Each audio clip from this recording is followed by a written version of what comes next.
First contact and betrayal.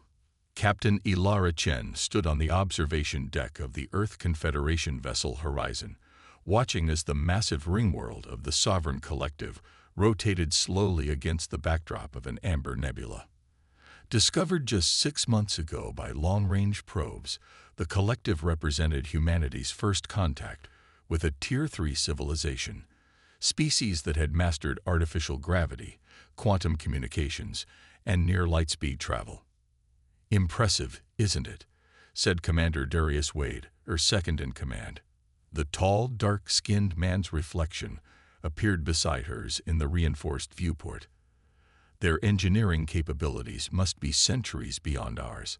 That's what makes this mission so important," Chen replied, turning to face him. At 43, she carried herself with the quiet confidence of someone who had risen through the ranks of Earth's unified space force on merit rather than political connections.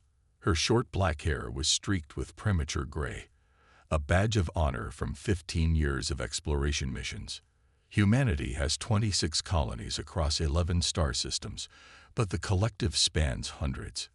"We need this alliance." The Horizon had been dispatched as humanity's diplomatic vessel following initial robotic exchanges with the Collective. Earth's leadership hoped to establish peaceful relations, technological exchange protocols, and non-aggression pacts with the advanced species. "Incoming transmission from the Collective," announced Lieutenant Harper from her station. "They're sending docking coordinates for the diplomatic shuttle." Chen nodded. "Tell them we acknowledge and will comply." "Commander Wade, assemble the diplomatic team." The shuttle journey to the massive orbital station took nearly an hour. Chen spent the time reviewing cultural briefings on the Xalar, the dominant species of the Collective. Tall, graceful beings with iridescent exoskeletons and 4 upper limbs, they had evolved on a high-gravity world and developed a rigidly hierarchical society. Their mathematical and engineering achievements were extraordinary, but their cultural evolution had been slower, still organized around clan structures despite their technological advancement. "Remember," Chen told her team as the shuttle approached the gleaming docking bay, "that sealer value precision in speech and dislike metaphors. They interpret them literally and maintain eye contact with the primary eye cluster only." The diplomatic team consisted of Chen, Wade, Dr. Amara Okafor, xenobiologist, Dr. Simon Rivera, xenolinguist, and Major Kai Zhang, security. They were met in the docking bay by a delegation of 5 sealer, their exoskeletons shifting through shades of blue and green in the artificial light. The tallest stepped forward, upper limbs arranged in what the briefings had identified as a formal greeting posture. "I am High Administrator Tilux. You are welcome to Station Vakara, primary diplomatic outpost of the Sovereign Collective." Chen inclined her head exactly 15 degrees, the appropriate gesture according to their briefings. "High Administrator, I am Captain Ilara Chen of the Earth Confederation vessel Horizon. We bring greetings and hopes for mutual cooperation between our peoples." The initial meetings proceeded smoothly. The humans were given quarters in the diplomatic sector, and formal talks began the following day. The sealer were fascinated by human adaptability and creative problem-solving, but seemed perplexed by certain aspects of human behavior.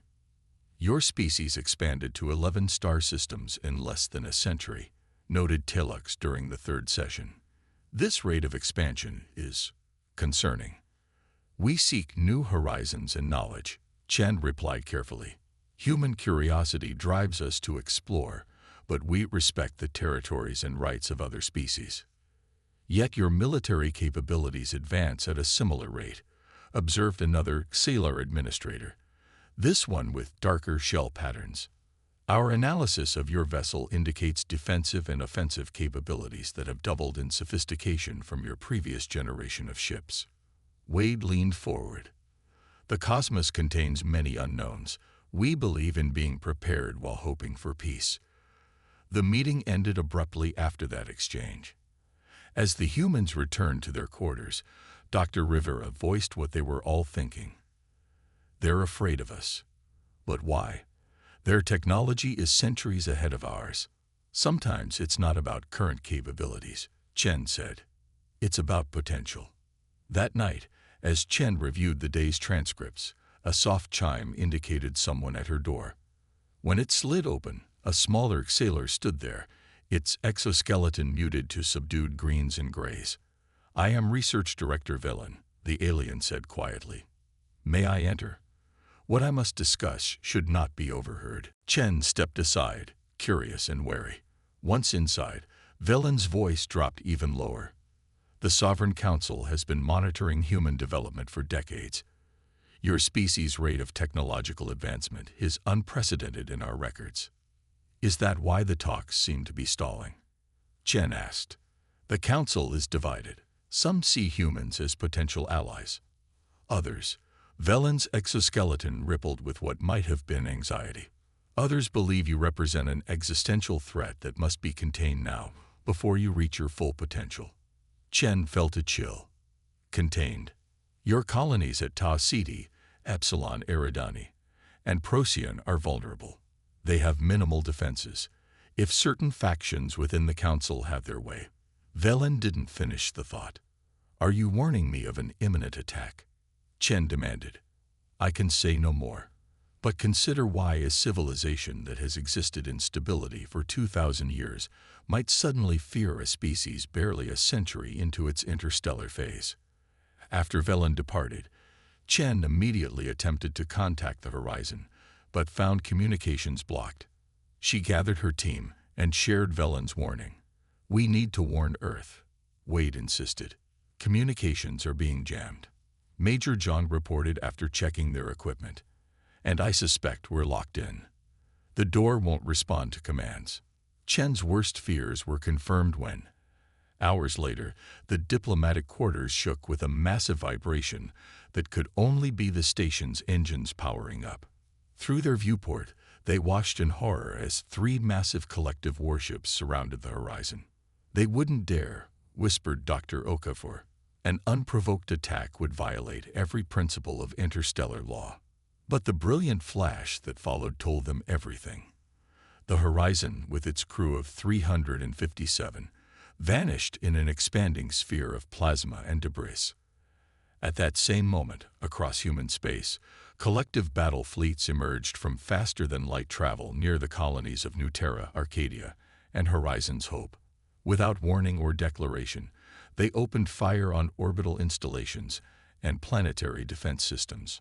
On New Terra, Dr. Maya Patel was teaching her daughter to identify local flora when the sky turned crimson with atmospheric friction from incoming ordnance. The colony's minimal defenses were overwhelmed within minutes. Of the 3 million inhabitants, over 2 million perished in the first wave. On Arcadia, the agricultural colony had no defensive capabilities at all. Precision strikes destroyed communication centers, spaceports, and power generation facilities. Within hours, the colony was effectively crippled, its 200,000 settlers cut off from the rest of human space.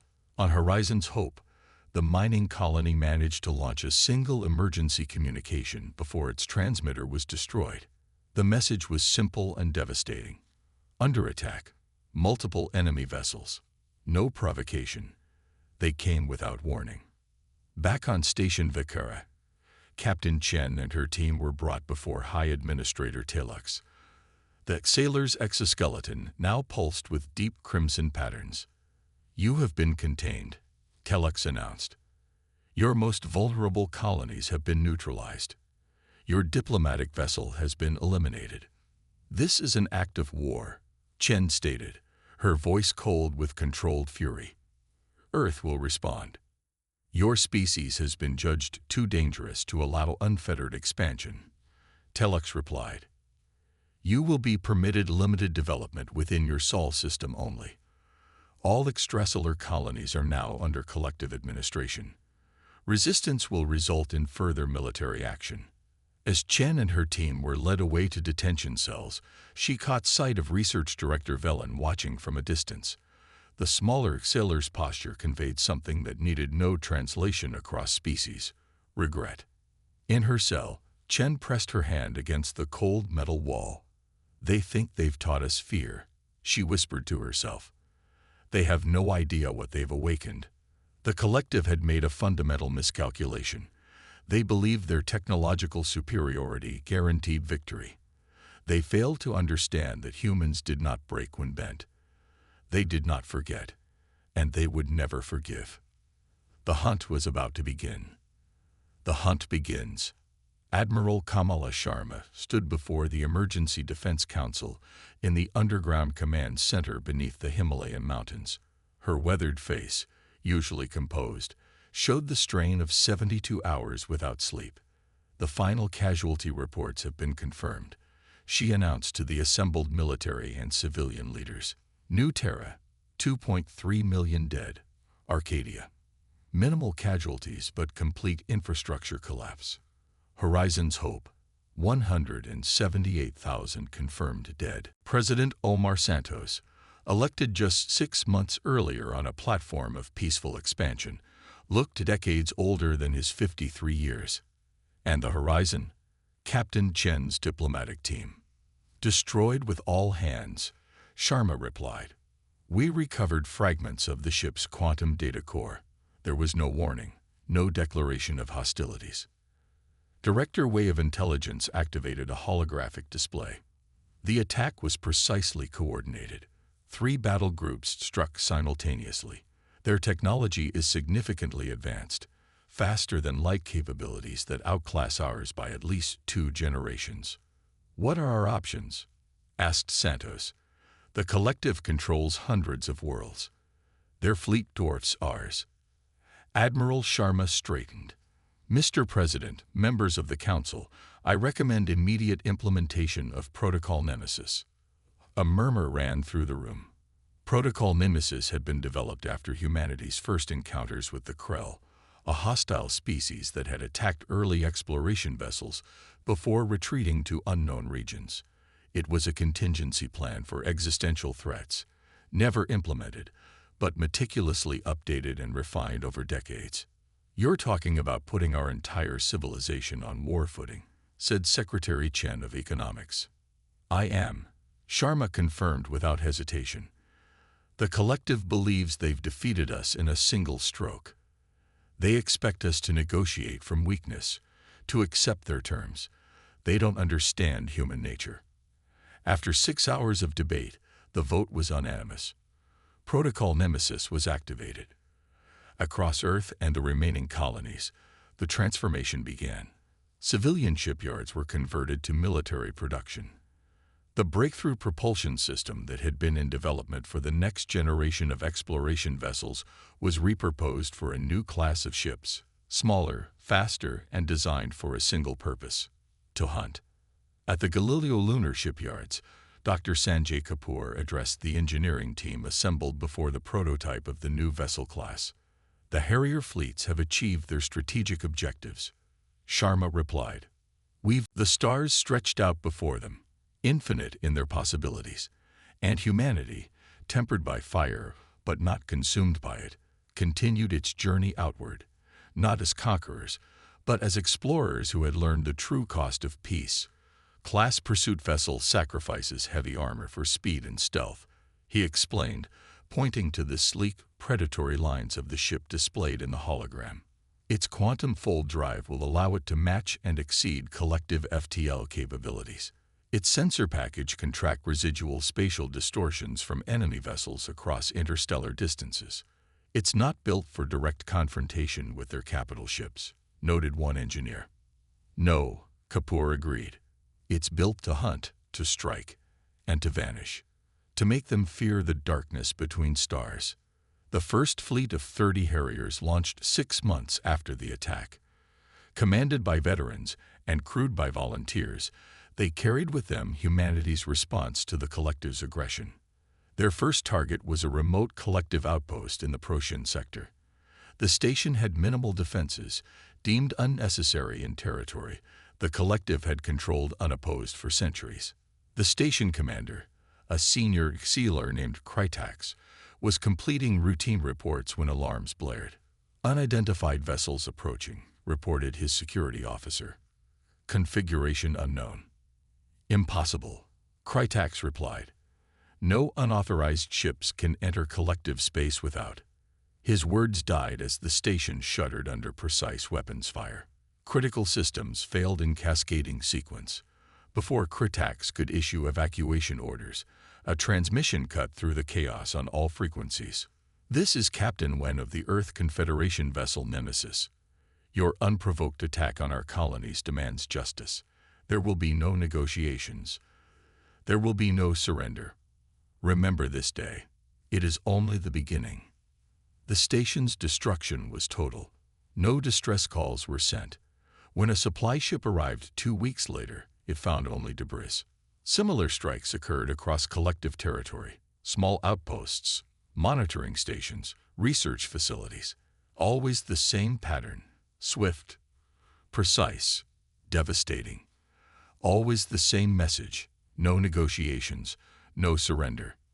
In the chambers of the Sovereign Council, High Administrator Tilux faced increasing pressure. The humans were supposed to be contained, shouted Administrator Zorl, exoskeleton flashing angry crimsons. Instead, they attack with impunity across our territory. Their technology should not allow this, Tilux responded. Our analysis indicated their FTL capabilities were generations behind ours. Research Director Villain, recently elevated to the Council, spoke quietly. I warned against this action. Human advancement does not follow predictable patterns. Their creativity accelerates when they face extinction. We must negotiate, suggested another council member. They refuse all communication attempts, Tilux admitted. They respond only with the same message. No negotiations. No surrender. For 2 years, the pattern continued. The Harrier fleets, now numbering over 300 vessels, struck deeper into collective territory. They never engaged collective battle groups directly, instead targeting infrastructure, supply lines, and isolated outposts. Collective military vessels found themselves constantly deployed in defensive formations, protecting vital systems rather than projecting power. Then came the Battle of Helios Gate, the massive spatial corridor junction that connected the heart of collective territory. 50 Harriers appeared simultaneously, using a new formation that allowed them to coordinate quantum-fold jumps with unprecedented precision. The junction's defenses were substantial, including 3 battle cruisers and numerous automated weapon platforms. Admiral Maya Patel, who had lost her daughter in the attack on New Terra, commanded the human fleet from the Retribution. All vessels execute attack pattern Hydra. Primary targets are the navigation control centers and quantum stabilizers. The Harriers moved like predators, striking from multiple vectors, vanishing into fold space before collective weapons could lock on, reappearing where least expected. They suffered losses. 8 vessels destroyed, 12 damaged. But the junction was crippled, severing connectivity between major collective regions. In the aftermath, as collective emergency responders struggled to evacuate personnel from the failing station, they received a transmission. For New Terra, for Arcadia, for Horizon's hope, we do not forget. The collective's internal cohesion began to fracture. Outer worlds, fearful of human reprisals, demanded greater protection. Core worlds, losing valuable resources to constant defensive deployments, questioned the wisdom of continuing the conflict. 3 years after the initial attack, the Sovereign Council faced reality. Their attempt to contain humanity had catastrophically backfired. Instead of eliminating a potential threat, they had created an implacable enemy, one that refused negotiation, refused to follow conventional rules of warfare, and seemed willing to pursue vengeance indefinitely. In a desperate gamble, the collective released their human prisoners, Captain Chen and her surviving diplomatic team, with a message. The Sovereign Council requests cessation of hostilities and offers reparations. Chen's return to Earth was met with both celebration and grim determination. In the council chambers, she delivered her report and the collective's offer. They miscalculated, she concluded. They thought their technological advantage guaranteed victory. They never understood that humans don't surrender. We adapt, we survive, and we remember. President Santos turned to Admiral Sharma. Your assessment. The Harrier,